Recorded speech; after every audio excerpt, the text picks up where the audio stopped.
नमस्कार दोस्तों, उम्मीद करते हैं आप सब अच्छे होंगे, स्वस्थ होंगे, अपनी पढ़ाई में मस्त होंगे। दोस्तों, आज के इस वीडियो में हम डिस्कस करेंगे ब्लड कैंसर के रिपोर्ट के बारे में और ब्लड में इन्फेक्शन की रिपोर्ट के बारे में कि अगर ब्लड में इन्फेक्शन है तो उसे कैसे डायग्नोस करेंगे और अगर ब्लड कैंसर है तो उसे हम कैसे डायग्नोस करेंगे। जनरली क्या होता है कि बहुत सारे जो चिकित्सक हैं या बहुत सारे जो पेरेंट्स होते हैं वो सही से डायग्नोसिस नहीं कर पाते हैं और उनकी डायग्नोसिस में कुछ ना कुछ कमी रहती है, जिसके वजह से हम उन चीज़ों को ऑब्ज़र्व ना करके कुछ और समझ बैठते हैं और गलत ट्रीटमेंट कर देते हैं। तो फिर वो गलत मेडिकेशन हो जाता है। तो आज ये जो रिपोर्ट मैं आपके लिए लाया हूँ, ये बहुत ही इम्पोर्टेंट है, क्योंकि देखिए लाइफ में ऐसा कभी ना कभी समय आएगा कि कभी आपको इन सब चीज़ों से दो-चार होना पड़ेगा। तो ये एक डिटेल वीडियो है, वीडियो के साथ आप बने रहें और यहाँ पे इसको आप देखते रहें, क्योंकि इसमें आपको बहुत कुछ सीखने को मिलेगा। तो देखो, एक पेशेंट था, पेशेंट की कंडीशन ये थी कि पेशेंट के पूरे बॉडी में, होल बॉडी में स्वेलिंग थी। स्वेलिंग के साथ-साथ क्या था कि उनके पैरों-वैरों के पास, खासकर वहाँ के कुछ हिस्सों पे, ये था कि पूरे स्वेलिंग के साथ-साथ वहाँ से वाटरी सब्सटेंसेस रिलीज़ कर रहा था और पूरे शरीर पे स्किन की लेयर फट रही थी, ठीक है? तो पहली बार तो ये केस में ये लगा कि ये स्किन सोराइसिस की कंडीशन है या फिर इसको एडिमा वगैरह की वो कंडीशन यहाँ पे अपीयर हो रही है। लेकिन एक्चुअल में ऐसा था नहीं। फिर एक डॉक्टर से जब यहाँ पे कंक्लूजन निकाला गया तो उन्होंने उसको बोला कि हो सकता है उन्हें ब्लड कैंसर की प्रॉब्लम हो। ब्लड कैंसर की जब प्रॉब्लम होती है तो ये कंडीशन भी अपीयर हो जाती है, ठीक है? उन्होंने बोला। लेकिन इसका फिर क्या है कि इसका हेमेटोलॉजी टेस्ट किया गया, यानी कि इसका सीबीसीएस निकाला गया। इसके कुछ सीरम के भी टेस्ट कराए गए और उसमें क्या फाइनली ये ब्लड कैंसर है कि नहीं है, आज हम इसी को बताएँगे। और ब्लड कैंसर नहीं है तो फिर ये क्या है? तो जैसा कि ये जब सीबीसीएस की रिपोर्ट निकाली गई, तो आप इसमें ये देख रहे हो कि हीमोग्लोबिन का जो लेवल है वो 11.60 है। तो नो डाउट हम इसे ठीक कहेंगे, गलत नहीं है। अगर 13 से 17 के बीच में होना चाहिए, अगर 11.60 है, तो हम ये कहेंगे कि हाँ, एवरेज है, हीमोग्लोबिन सही है, ठीक है? उसके बाद यहाँ पे ध्यान से देखो टोटल डब्ल्यूबीसी काउंट।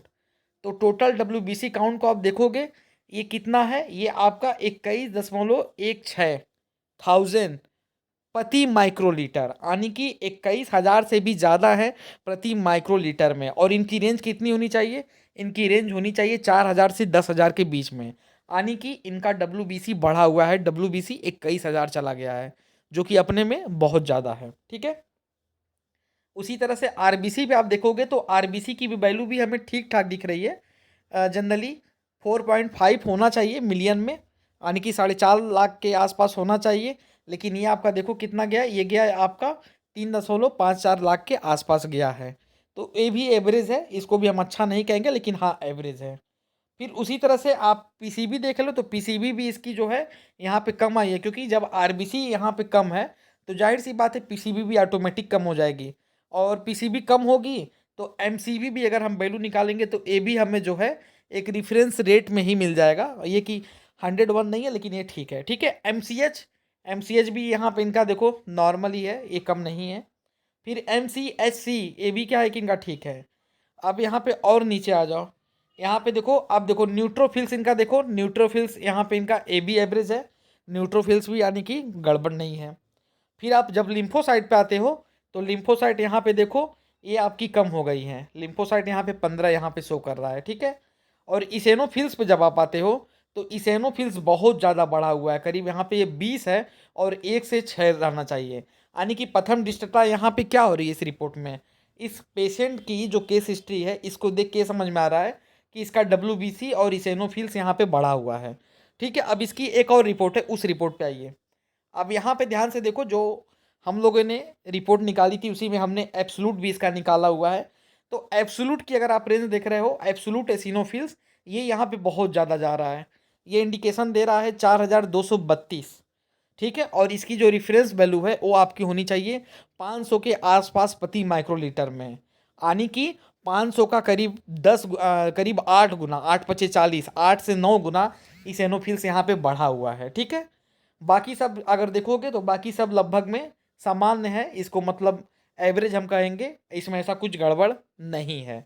उसके बाद बायोकेमिस्ट्री में भी आओगे तो बायोकेमिस्ट्री में इनका, अगर हम केरेटिन की बात करें, केरेटिन की भी वैल्यू सही है। उसके बाद बिलरुबिन भी सही है यहाँ पे। इनका इसके अलावा अलग से सीरम जीओटी और सीरम जीपीटी भी इनका नॉर्मल ही रहा है, और रिपोर्ट में आपको नहीं दिखा रहा हूँ, बस ये समझिए कि नॉर्मल रहा है। तो अब ये यहाँ पे इसेनोफिल्स इतना ज़्यादा बढ़ा हुआ क्यों है, ठीक है, और यहाँ पे डब्ल्यूबीसी भी यहाँ पे आपका इतना ज़्यादा जा रहा है, तो इसके पीछे मेन कारण क्या है?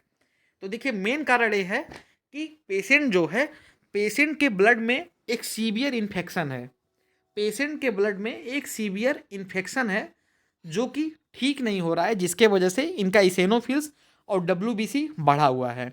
अगर यही ब्लड कैंसर होता पेशेंट को, तो मैं आपको बता दूं कि इसमें जो हीमोग्लोबिन का लेवल और जो एमसीएच का जो आप लेवल देख रहे हैं, ये सीधे ये फॉल होके नीचे आ जाता 7 के नीचे वहाँ पे रन करने लगता, 7 या 7 के आसपास के नीचे ये रन करने लगता। और जो डब्ल्यूबीसी जो आप देख रहे हो टीएलसी, उस दौरान टीएलसी आपका जो है ये 50,000 के भी ऊपर चला जाता, 50,000 के भी ऊपर, अभी 21,000 है, तो ये 50,000 के ऊपर ही आपका डब्ल्यूबीसी चला जाता, ठीक है।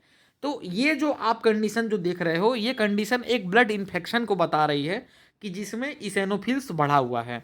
अब सवाल ये होता है कि सर इसेनोफिल्स बढ़ क्यों जाते हैं?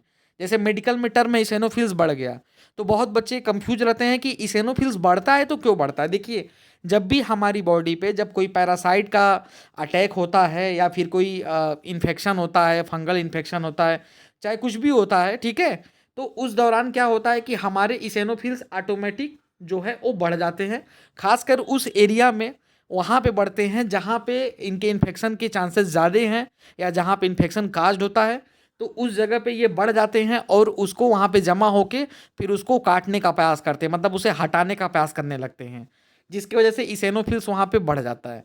और बढ़ने के दौरान क्या होता है कि जब बहुत ज़्यादा जब इसेनोफिल्स बढ़ जाता है, तो ये इसेनोफिल्स क्या करते हैं कि जो हमारी जो सॉफ्ट टिश्यू रहती है, हमारी सॉफ्ट टिश्यू और हमारी जो ये सेल्स रहती हैं, उनको भी ये जो है डेड करने लगते हैं, उनको भी ये तोड़ने लगते हैं, जिसके वजह से हमारी बॉडी में ऑटोमेटिक स्वेलिंग आ जाती है। और इस बात का ये संकेत देती है कि बॉडी जो है हमारी नॉर्मल कंडीशन में नहीं है, बॉडी हमारी एब नॉर्मल कंडीशन में चली गई है, जिसमें पूरी बॉडी में हमें स्वेलिंग महसूस हो रहा है और इसेनोफिल्स वहाँ पे अटैक करके जो हमारे जो सॉफ्ट टिश्यूज़ हैं और सेल्स हैं, उन्हें भी वो डिस्ट्रॉय करने का काम कर रही है। तो ये साफ ये इंडिकेशन है कि यहाँ पे डब्ल्यूबीसी और इसेनोफिल्स बढ़ने का, ठीक है। अब ये होता है कि ये बढ़ते हैं, तो इनका यहाँ पे मेन कारण क्या होता है? तो बढ़ने का मेन कारण यही होता है कि सीवियर इन्फेक्शन। ये जो पेशेंट है इनके साथ क्या है कि ये ड्रिंक बहुत ज़्यादा करते हैं, ड्रिंक बहुत ज़्यादा करने के कारण इनके क्या है कि इनकी एक किडनी खराब हो चुकी है ऑलरेडी, एक किडनी इनकी सही है। तो आपको मालूम ही है कि किडनी क्या करता है, फिल्ट्रेशन का काम करता है। अब एक किडनी कितना फ़िल्टर करेगा, आप जितना टॉक्सिक मटेरियल खा रहे हो और क्या क्या आप ले रहे हो, फिर उसके बाद भी आप बियर वगैरह पीते जा रहे हो, तो किडनी वो प्रॉपर फिल्टर नहीं कर पा रही है, जिसके वजह से अगर हम लोकल लैंग्वेज में बोले, उनका खून इम्प्योर है, यानी कि खून गंदा हो चुका है, जिसके वजह से खून में कई तरह के इन्फेक्शन अपीयर हो चुके हैं, और जिसके वजह से ही यहाँ पे इसेनोफिल्स की संख्या बढ़ गई है, ठीक है। तो ऐसे कंडीशन को हम बोलते हैं ब्लड में इन्फेक्शन। इसको देखने के लिए एक टेस्ट और किया जाता है जिसे बोलते हैं जीपीपी कराना। जीपीपी में हम पूरे ब्लड की फिल्म बना के उसको बारीक से देखते हैं कि ब्लड में किस कैटेगरी की और कैसी इन्फेक्शन है जो कि इतनी सीवियर यहाँ पे डैमेज कर रही है। तो ये समझ गए। तो ये ऐसे बहुत कंडीशन आती है, मेडिकल में टर्म आता है कि लोग कहते हैं कि ब्लड कैंसर के कंडीशन में क्या होगा, और अगर ब्लड में इन्फेक्शन होगा तो उसमें क्या होगा, डायलिसिस में क्या होगा। तो ये जो कंडीशन आप देख रहे हो, ये कंडीशन डायलिसिस को बता रही है, यानी कि इनके ब्लड में बहुत ज़्यादा इन्फेक्शन है, जिसके वजह से इनकी किडनी इसको फिल्टर नहीं कर पा रही है, बहुत ज़्यादा इम्प्योरिटी है, वहाँ पे फिल्टर नहीं हो पा रहा है प्रॉपर ब्लड, तो इन्हें डायलिसिस की ज़रूरत है, और ब्लड में इन्फेक्शन है। और अगर आपका यहाँ पे ब्लड कैंसर अगर होता, ल्यूकेमिया होता, तो मैंने पहला बताया कि हीमोग्लोबिन एचबी का लेवल भी नीचे जाएगा, और जो इसेनोफिल्स यहाँ पे आप 4,232 देख रहे हो, तो इनकी संख्या जस्ट डबल हो जाएगी, 8,464 हो जाएगी।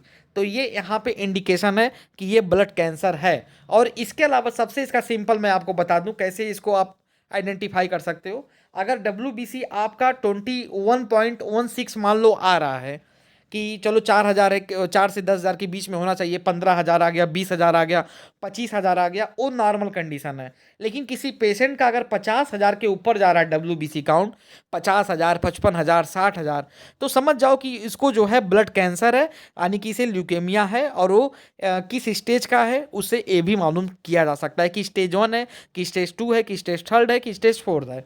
तो ये समझ गए। तो ऐसे रिपोर्ट देख के आप भी बता सकते हो कि इसका क्या मेडिकल हिस्ट्री रही है इस पेशेंट की, इसको क्या प्रॉब्लम है और इसका कौन सा इलाज अब करना चाहिए। ठीक है।